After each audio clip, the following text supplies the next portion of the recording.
Hello everyone, welcome to my channel. So my name is Ankita और जो भी इस चैनल पर न्यू है सबसे पहले इस चैनल को सब्सक्राइब करें और वीडियो पसंद आए तो इसको लाइक करें। तो आज हम यूनिट नंबर 3 का टॉपिक कर रहे हैं यहाँ पर। ठीक है, understanding sex, gender and sexual division of labour. तो इससे पहले 2 वीडियोस हो चुके हैं इस यूनिट के, जिन्होंने नहीं देखे हों वो जाके देख सकते हैं, प्लेलिस्ट बनी हुई है। साथ ही साथ यूनिट 1 और यूनिट 2 की वीडियोस को भी आप रिवाइज कर सकते हैं बिकॉज वो ऑलरेडी अपलोडेड हैं। नोट्स बनाइए और अच्छे से प्रिपेयर करिए इस एग्ज़ाम के बारे में। ठीक है, तो स्टार्ट करते हैं हम आज का टॉपिक जो है अंडरस्टैंडिंग। सबसे पहले यहाँ पर हम ये देखते हैं कि ये जो टर्म्स हैं दोनों की दोनों, सेक्स एंड जेंडर, ये कहीं ना कहीं इंटरचेंजेबली यूज़ होती रहती हैं। ठीक है, अब यहाँ पर कुछ लोगों को कंफर्म ही नहीं होता कि दोनों टर्म सेम है या दोनों टर्म जो हैं डिफरेंट हैं। ठीक है, तो सबसे पहले तो आज हम यही समझने की कोशिश करेंगे कि ये दोनों टर्म्स हैं क्या। तो सबसे पहले हम ये समझने की कोशिश करेंगे ये जो सेक्स टर्म है ये बायोलॉजिकल है, यानी कि बाय बर्थ आप कैसे हैं, और ये आपकी सोशल है कि सोशल एट्रीब्यूट्स कह रहे हैं जिसकी वजह से आपका ये जेंडर क्रिएट हुआ। तो इंटरचेंजेबली हम दोनों वर्ड्स को कहीं पे भी कैसा भी यूज़ कर सकते हैं, यूज़ कर देते हैं, कर सकते हैं नहीं, एक्चुअली कर देते हैं। हम दोनों में से कोई भी वर्ड को कहीं भी यूज़ कर देते हैं, बट दोनों के वर्ड के जो मीनिंग्स हैं अपने कॉन्टेक्स्ट में डिफरेंट है। एक टर्म बायोलॉजिकल है और एक टर्म जो है सोशल है। ठीक है, बायोलॉजिकल एट्रीब्यूट्स को डिफाइन करता है ये। ठीक है, ह्यूमंस में और एनिमल्स में प्राइमरीली एसोसिएटेड होता है हमारे फिजिकल और फिजियोलॉजिकल फीचर्स के साथ, जैसे कि chromosomes, gene expression, hormone levels और उनके फंक्शन, रिप्रोडक्टिव एनाटॉमी के रिलेटेड। ठीक है, साथ ही साथ हम यहाँ पे बात कर रहे थे रिप्रोडक्टिव एनाटॉमी की। तो यहाँ पर जब हम बात कर रहे हैं सेक्स की, यूजुअली एज अ कैटेगराइज्ड होता है मेल या फिर फीमेल। ठीक है, ये वेरिएशंस दिखने को मिलती हैं हमें इनके बायोलॉजिकल एट्रीब्यूट्स में, जो कि कॉम्प्राइज करता है कि कैसे ये एट्रीब्यूट्स जो है वो एक्सप्रेस होंगे। ठीक है, जबकि मैंने आपको बताया कि जेंडर जो है ये सोशली कंस्ट्रक्टेड रोल्स हैं, हमारे बिहेवियर्स हैं, एक्सप्रेशंस हैं और आइडेंटिटीज़ हैं, किसी भी गर्ल की, विमेन की, बॉय की, मैन की या फिर जेंडर डाइवर्स पीपल की। ठीक है, it influence how people perceive themselves and each other, कि कैसे लोग अपने आप को परसीव कर रहे हैं और कैसे दूसरों को परसीव कर रहे हैं। ठीक है, ये इन्फ्लुएंस भी करता है एक तरह से कि ये कैसे एक्ट करेंगे, कैसे इंटरेक्ट करेंगे। यहाँ पर डिस्ट्रीब्यूशन है पावर और रिसोर्सेज की सोसाइटी में। ठीक है, तो तभी हमारा वर्ड जो है यहाँ पे डिवीजन ऑफ लेबर भी हमारे सिलेबस में है। ठीक है, जेंडर आइडेंटिटी जो है is not confined to binary. Gender identity आपकी गर्ल या बॉय तक सीमित नहीं रह जाती है। ठीक है, ना ही जेंडर आइडेंटिटी आपकी स्टैटिक है। ये एक तरह का कॉन्टिन्यूम है जो कि ओवर द टाइम चेंज होती रहती है। ये कंसिडरेबल डाइवर्सिटी है कि कैसे इंडिविजुअल्स और ग्रुप्स इसको अंडरस्टैंड करेंगे। कहीं ना कहीं जेंडर जो है एक जो है, हम इस तरह से कह सकते हैं कि ये जो जेंडर टर्म है, ठीक है, ये जो जेंडर टर्म है ये एक ब्रॉड स्पेक्ट्रम में देखे जाने वाली टर्म है। ये एक ब्रॉड टर्म है। ठीक है, यहाँ पर एक्सपीरियंस जो है वो एक्सप्रेस करता है जेंडर को through the roles they take on, और क्या उनसे एक्सपेक्टेशंस की जाती हैं। जैसे गर्ल है तो क्या एक्सपेक्टेशंस की जाएंगी कि हेयर शुड बी लॉन्ग। ठीक है, यहाँ पर क्या एक्सपेक्टेशन होगी, शॉर्ट हेयर। ठीक है, तो ये एक्सपेक्टेशंस हैं। ठीक है, और क्या क्या एक्सपेक्टेशन हो सकती हैं कि घर का काम करे, बाहर का काम करे। ठीक है, खाना बनाना आता हो, खाना बनाना ज़रूरी नहीं है। ठीक है, रो सकती हैं, बिल्कुल नहीं रो सकता। तो इस तरह के कुछ एट्रीब्यूट्स हमें जो है वो देखने को मिलते हैं। ठीक है, अब इसके बाद हमारे पास जो नेक्स्ट टर्म आ जाती है वो आ जाती है जेंडर आइडेंटिटी की। जेंडर आइडेंटिटी क्या है? जब हम बात कर रहे हैं जेंडर आइडेंटिटी की, तो जेंडर आइडेंटिटी रेफर करती है इंडिविजुअल का deeply felt internal sense of their own gender, कि वो अंदर से क्या फील कर रहा है। सोसाइटी ने उसको क्या असाइन किया है, मेल असाइन किया है, फीमेल असाइन किया है, वो अलग तौर पे है, लेकिन इंटरनली वो क्या फील कर रहा है, इंटरनल सेंस क्या है उसके जेंडर की, विच मे और may not align with the sex assign them to the birth. तो ज़रूरी नहीं है कि जो इंटरनल फीलिंग उसको आ रही है वो मैच करे उसके असाइंड सेक्स के साथ जो उसको बर्थ टाइम पे मिला था। It encompasses a person's understanding and as identification as male, female और ए कॉम्बिनेशन ऑफ बोथ। तो ये इनकम्पस करता है कि पर्सन की आइडेंटिफिकेशन एज अ मेल होगी, फीमेल होगी, या कि दोनों का कॉम्बिनेशन होगा, या दोनों में से कुछ भी नहीं होगा। ना वो मेल फील कर पा रहा है अपने आप को, ना वो फीमेल फील कर पा रहा है। तो यहाँ पर जो जेंडर आइडेंटिटी हुई वो कहीं ना कहीं क्या होगी, डिस्टिंक्ट हो गई उसके बायोलॉजिकल सेक्स से, और वो क्या हो गया, एक तरह का फ्लूइड हो गया। ठीक है, जो कि अलाउ कर रहा है for a spectrum of experience beyond the traditional binary understanding of general. जो सदियों से ट्रेडिशनल बाइनरी चलती आ रही थी जेंडर की, ठीक है, जो ट्रेडिशनल बाइनरी कहीं ना कहीं चलती आ रही थी जेंडर की, उसकी जो अंडरस्टैंडिंग है उसको कहीं ना कहीं क्या कर देता है, एक्सपीरियंस के बियॉन्ड कर देता है। कि बाइनरी चल रहा था कि एक मेल होगा और एक फीमेल होगा।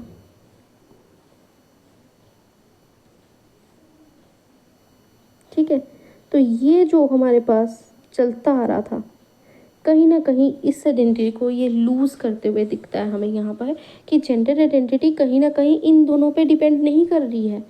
ठीक है, ये फ्लूइड भी हो सकती है, यानी कि दोनों का कॉम्बिनेशन भी हो सकती है, या दोनों में से कुछ भी नहीं हो सकती है। ठीक है, रिस्पेक्ट एंड अंडरस्टैंडिंग। अब ये जो रिस्पेक्ट है और ये जो अंडरस्टैंडिंग है डाइवर्स जेंडर आइडेंटिटीज़ की, ये कंट्रीब्यूट करती हैं क्रिएट करने के इंक्लूसिव और सपोर्टिव कम्युनिटीज़ को।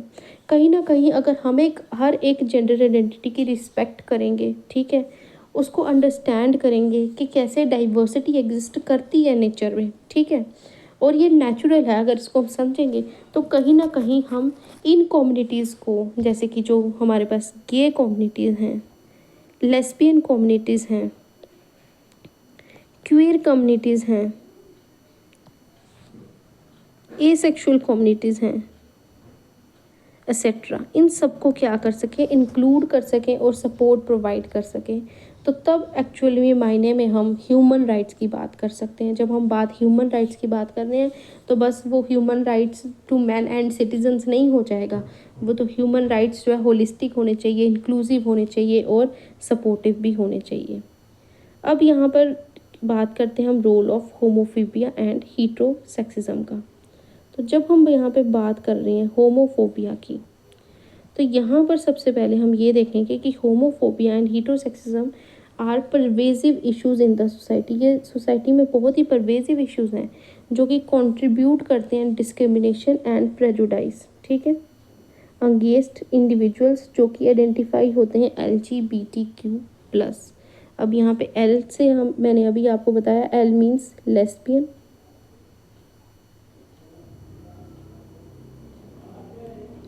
G means gay, B means binary, T का मतलब यहाँ पे ट्रांसजेंडर, और Q का मतलब यहाँ पे क्वीर, और प्लस भी लगा है, plus for the A, actually A sexual. तो यहाँ पे हमें अभी तक हम यही पढ़ रहे थे कि दो ही जेंडर हैं, बाइनरी है हम, मेल एंड फीमेल। तो अभी हमें पता चला कि यहाँ पर सोसाइटी में बहुत सारे इंडिविजुअल एग्जिस्ट करते हैं जिनकी आइडेंटिटी कहीं ना कहीं जो हीट्रो नहीं है। ठीक है, अब यहाँ पे जो होमोफोबिया है, अगर हम होमोफोबिया की बात करें तो होमोफोबिया इज़ द फियर और hatred of homosexuality, while heterosexism is the assumption that it is the norm and superior to other orientation। कहीं ना कहीं जो हीट्रो ओरिएंटेशन है इसको हम क्या मानते हैं, एक तो सुपीरियर मानते हैं, ठीक है, और सोसाइटी के नॉर्म्स के अकॉर्डिंग सही भी मानते हैं, ठीक है, और करेक्ट भी मानते हैं। जबकि दूसरी जो आइडेंटिटीज़ हैं उनसे हम फियर, जहाँ तो हम उनसे डरते हैं, यहाँ फिर हम उनसे नफरत करते हैं, उनको हम सोशली एक्सक्लूड करते हैं, सही नहीं मानते सोसाइटी के लिए उनकी ओरिएंटेशंस के बेसिस पे। ने अब ये जो एट्रीब्यूट्स है कहीं ना कहीं लीड करते हैं बहुत सारे form of discrimination, socially exclude कर देना, वर्बल और फिजिकल अब्यूज़ करना, एब्सर्ड वर्ड्स यूज़ करना जो कि आप रोज़मर्रा की ज़िंदगी में सुनते होंगे, सिस्टमेटिक इनइक्वालिटीज़ हैं कि ये पर्सन है तो इसको ये घर के अंदर नहीं आने देना है, बाहर से दे दो जो भी सामान देना है, ठीक है। इस वजह से इनकी मेंटल हेल्थ इम्पैक्ट होती है, वेलबींग इम्पैक्ट होती है, और कहीं ना कहीं जो इंक्लूसिव एनवायरनमेंट की क्रिएशन है वो हिंडर हो जाती है। कभी भी हमारा एनवायरनमेंट इंक्लूसिव नहीं हो पाता है। चैलेंज करना डिसमेंटलिंग इन बाइसेस को काफ़ी ज़्यादा क्रूशियल है। फोस्टर करना एक टॉलरेंट और इक्विटेबल सोसाइटी। कहीं ना कहीं हमारी सोसाइटी इक्विटेबल का जो वर्ड है उसको समझती ही नहीं है, और इक्वालिटी हमारी सोसाइटी में आना इज़ बहुत ही दूर की बात है और बहुत ही मुश्किल बात है। हाँ, बुक्स में आपको, आर्टिकल्स में, न्यूज़पेपर्स में बहुत सारी इंफॉर्मेशंस मिलेंगी कि all are equal, but reality जब भी आप देखोगे यू विल फाइंड कि कुछ भी इक्वल नहीं है। Education, advocacy and promoting empathy are essential. कहते हैं एजुकेट कर दो, एडवोकेसी कर दो, एम्पथी, सांत्वना, इमोशंस प्रमोट कर दो, तो कहीं ना कहीं हम एड्रेस कर पाएंगे होमोफोबिया, हेटेरोसेक्सुअलिज्म को। लेकिन फिर भी आज भी हम इस जो एड्रेस करने में होमोफोबिया को आज भी बहुत पिछड़े हुए लोग हैं। अब यहाँ पे हम डिस्टिंग्विश करेंगे मीनिंग्स ट्रांसजेंडर, ट्रांससेक्सुअल और होमोसेक्सुअल आइडेंटिटीज़ के बारे में। तो सबसे पहले हम देखेंगे ट्रांसजेंडर क्या होते हैं। ट्रांसजेंडर एक एम्ब्रेला टर्म है, ठीक है, जो कि एनकम्पस करता है इंडिविजुअल्स को जिनकी आइडेंटिटी डिफर करती है from sex assign to them at birth. यानी कि जो सपोज करते हैं उनको असाइन तो मेल किया गया था but they behave as a female, ठीक है, तो वो ट्रांसजेंडर है। तो एक अम्ब्रेला टर्म है। मान लो वो बॉर्न एज अ फीमेल हुए थे लेकिन उनकी आइडेंटिटी उनको एज अ मेल बता रही है, वो बिहेव एज अ मेल कर रही हैं, ठीक है। तो जेंडर आइडेंटिटी हमेशा उनके असाइंड सेक्स से क्या होगी, डिफरेंट होगी। अब इनका आइडेंटिटी फोकस क्या होगा। आइडेंटिटी फोकस प्राइमरीली जो है ये अबाउट जेंडर आइडेंटिटी होगा। ये जेंडर आइडेंटिटी पे फोकस करेंगे, ना कि ओरिएंटेशन पे। ये may be assigned male at birth but identify, जैसे कि मैंने बताया कि हुए तो असाइन मेल थे बर्थ के टाइम पे, लेकिन खुद को ये एज अ फीमेल आइडेंटिफाई कर रहे हैं। देन आ जाता है हमारे पास ट्रांससेक्सुअल, ठीक है। डेफिनेशन में देखें तो ये डिस्क्राइब करता है इंडिविजुअल्स को हु अंडरगो मेडिकल इंटरवेंशन, जो मेडिकल इंटरवेंशंस कराते हैं, जैसे कि मान लीजिए हार्मोन थेरेपी करा ली या सर्जरी करा ली और ट्रांजिशन करा ली अपने assigned sex at birth to their identified gender. मान लीजिए ये जब बॉर्न हुए थे ये मेल थे, ठीक है, लेकिन ये सर्जरी करा के फीमेल बन गया। मतलब इन्होंने एक तरह से क्या कर लिया कि जो इनको आइडेंटिटी लग रही थी मेरी है उसको एक्चुअल में क्रिएट करा लिया थ्रू आर्टिफिशियल प्रोसेस, ठीक है। अब यहाँ पर जो आइडेंटिटी फोकस है ये फोकस करता है प्रोसेस ऑफ ट्रांजिशन पे, कि आप एक जेंडर से दूसरे जेंडर में जा सकते हो। एग्जाम्पल कि एक ट्रांसेक्सुअल पर्सन जो है वो जेंडर कन्फर्मेशन सर्जरी करा सकता है to align their physical appearance with gender identity. मान लीजिए वो एज अ मेल बॉर्न हुआ था लेकिन वो एज अ फीमेल रहना चाहता है, तो उसने अपनी आइडेंटिटी को प्रॉपर सर्जरी के थ्रू या फिर हार्मोन थेरेपी के थ्रू चेंज करवा लिया।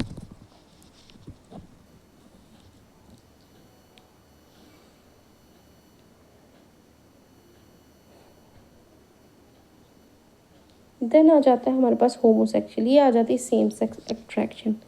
होमोसेक्सुअलिटी मीन्स रोमांटिक या फिर सेक्सुअल अट्रैक्शन हो जाती है सेम सेक्स के बीच में, जैसे लेस्बियन यानी कि girl girl and gay means boy boy, ठीक है। ये सेंटर करते हैं अबाउट सेक्सुअल ओरिएंटेशन के, ना कि जेंडर। इनको मैटर नहीं करता कि जेंडर आइडेंटिटी क्या है, इनके लिए ओरिएंटेशन ज़्यादा इंपॉर्टेंट है। दूसरा, they are attracted to and form relationship with the people of same gender, same gender के साथ ये रिलेशन बनाते हैं। Now we will discuss the advantages and disadvantages of sexual division of labour. तो यहाँ पर मैं सबसे पहले आपको थोड़ा सा एक्सप्लेन कर देती हूँ सेक्सुअल डिवीजन के बारे में। सेक्सुअल डिवीजन ऑफ लेबर से हम इस तरह से समझते हैं कि जो सेक्सुअल डिवीजन ऑफ लेबर हमारी टर्म है ये है क्या, ठीक है। तो सेक्सुअल डिवीजन में हमने क्या किया, सोसाइटी में डिवाइड कर दिए कुछ काम मेल को और कुछ काम फीमेल को, ठीक है। अब जैसे फीमेल को कहीं ना कहीं नर्चर माना गया, केयरिंग माना गया, तो इसके हमने हाउस होल्ड वर्क दे दिए। मेल को हमने मेंटली और फिजिकली स्ट्रॉन्ग माना, तो इनको आउटर होल वर्क हमने दे दिए, ठीक है, कि मेल जो है वो अर्न करके लाएगा, ब्रेड अर्नर होगा और फीमेल जो होगी वो ब्रेड मेकर होगी, वो घर में खाना बनाएगी और ये खाने के जो पैसे हैं वो कमाएगा। ठीक है, फीमेल जो है खेतों का काम करेगी, बच्चे पालेगी, जबकि इसका एक ही काम होगा, बाहर जाना है और पैसे कमाना है। तो कहीं ना कहीं हमने सेक्सुअली क्या कर दिया, सेक्स के बेसिस पे डिवाइड किया। ठीक है, मेल्स के लिए अलग रूल बना दिए, फीमेल्स के लिए जैसे जो है बहुत सारे जो कपड़े जो थे वो अलग बना दिए, ये ऐसे कपड़े पहनेंगे, ये वैसे कपड़े पहनेंगे। ठीक है, और साथ ही साथ कहीं ना कहीं मोस्टली कल्चर, आप जितने भी रिलीजन देखोगे सब के सब जो बाउंडेशन होते हैं आप नोटिस करेंगे फीमेल्स पे ही लग रही होती हैं। रिलीजन बेसिस बाउंडेशन भी जो है फीमेल्स पे लग रही होती हैं। आप हर एक रिलीजन में अपनी सोसाइटी के आसपास देख सकते हो, चाहे वो हिंदुज़म हो, इस्लाम हो, क्रिश्चियनिटी हो, सिखिज़म हो, सब जगह जो कंडीशंस हैं, मोस्टली जो कंडीशंस हैं, स्पेशली अगर आप इस्लाम और हिंदुज़म में देखेंगे तो बहुत सारी ऐसी कंडीशंस हैं जो आपको कहाँ देखेंगे, सिर्फ फीमेल्स के पास ही देखेंगे। ऐसा लग रहा है कि जिस रिलीजन का जो टोकरा है ना वो औरतों ने उठा के रखा हुआ है। चलिए, तो सेक्सुअल डिवीजन ऑफ लेबर यहाँ पे means allocation of different type of works to man and women based on gender norm. Gender norm के बेस पे काम दिया गया है, जैसे मैन को पेड और पब्लिक वर्क और वुमेन को unpaid domestic work. It is widely discuss in sociology and gender studies. अब एडवांटेजेस क्या हैं ये डिवीजन करने की, अब जो लोग इसके फेवर में होंगे वो इसके फ़ायदे गिनाएंगे। ठीक है, कुछ लोग इसके फेवर में नहीं होंगे वो इसकी डिसएडवांटेजेस बताएंगे, और कुछ लोग यहाँ पे न्यूट्रल स्टेटमेंट्स भी रखने की कोशिश करेंगे और बताएंगे कि ये जो भी डिवीज़न है ये टाइम के अकॉर्डिंग था। ठीक है, जिस टाइम जो टाइम चल रहा होता है उसके अकॉर्डिंग ये डिवीजन ऑफ लेबर था। आज टाइम अलग है, आज टाइम बदल चुका है, आज इस डिवीजन ऑफ लेबर की ज़रूरत नहीं पड़ती है, पहले पड़ती थी। तो कुछ लोग जो फंक्शनलिस्ट लोग होंगे वो इस तरह भी इसको डिफाइन करने की कोशिश करेंगे। ठीक है, तो अब यहाँ पर हम सबसे पहले एडवांटेजेस की बात करें।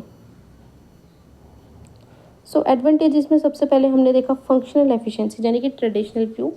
तो टेलकट पार्सन के अकॉर्डिंग जो डिवाइडिंग रोल्स हैं ये फैमिली की स्टेबिलिटी को हेल्प करते हैं, जो कि इंस्ट्रूमेंटल होते हैं मेन के लिए और एक्सप्रेसिव होते हैं विमेन के लिए।